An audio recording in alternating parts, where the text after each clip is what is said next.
Another example of interface segregation or interface separation principle is a practical example of reports.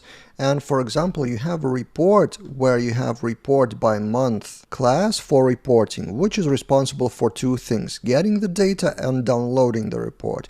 And in the controller, you call both of them. So get the data and download the report.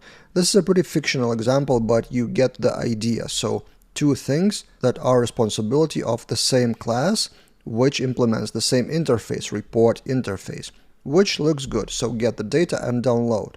But for bigger projects, when the project grows, it may be logical to separate those interfaces into separate ones. So if we go to app interfaces, I've created that already. So report data interface would be responsible for only the data. So eloquent operations, some formatting of the data, some transformation, stuff like that.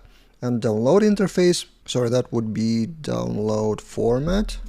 Forgot to change that. So download interface would be responsible only for downloading the data in whatever format you need.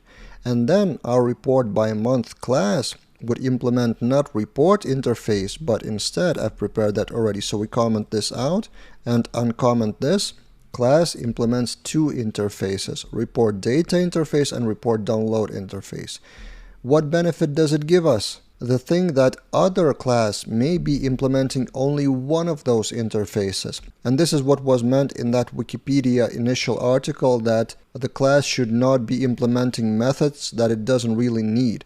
So maybe other report, for example, report by product, would implement only report data interface, but not download. So for example, some report is not available for download. If you had that as report interface, as run report interface, then you would be forced to implement the download, public function download.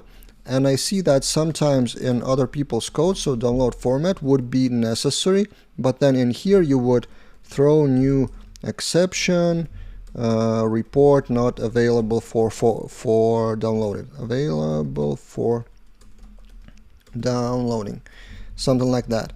So this is kind of a violation of that interface segregation principle. It's better to have that separate interfaces. Of course, if it makes sense, it depends on your situation. But in the future, in this case, it may be better, and I will roll it all back to have a separate interface for data and for downloading, and then one of those classes could implement only one interface and another class would implement both of them.